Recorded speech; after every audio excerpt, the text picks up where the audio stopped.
Describe just crudely that changing energy mix and where you see it going as we look out in the next 10, 20, 30 years. 40% of our energy comes from petroleum, and the real change there is that we've been importing more and more and more of that. So we're getting down to the ends of our reserves. Something has to change there. Nuclear has been fairly steady, but the renewables are coming in. The biggest growth is in wind power, and that's been doubling in every couple of years.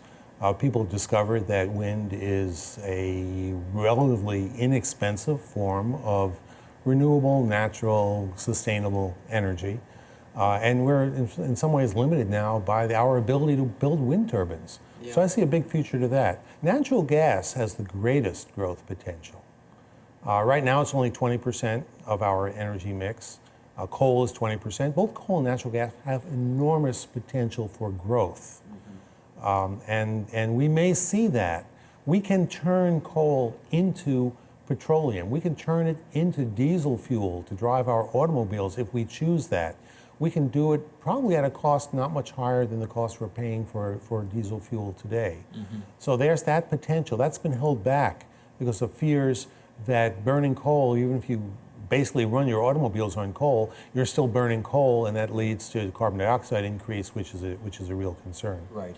Most of the energy in the future is going to be burned in China, India, and the developing world. They are increasing exponentially. So if the Chinese are a poor country. So if they're adding one new coal burning plant, a gigawatt plant every week. And so this is where most of the carbon dioxide will be coming from. They have lots of coal, all they need. Right now, they're even importing it from Australia because Australian coal is even cheaper than their own. So when you produce electricity from coal, it's the cheapest form.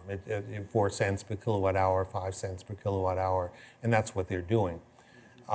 Nuclear, the fuel is free, more or less, 1/10 of a cent per kilowatt hour, but the initial investment is large. Once you've made that investment, then you run for a long time. Natural gas is in between. It's somewhat cheaper, it's relatively easy to build it, and the price of natural gas is very volatile, has been volatile recently because of the new discoveries. And the price has dropped recently, and most people in the business believe the price is going to stay down. Half of what it was just a few years ago, probably not going to rise up very much. Right.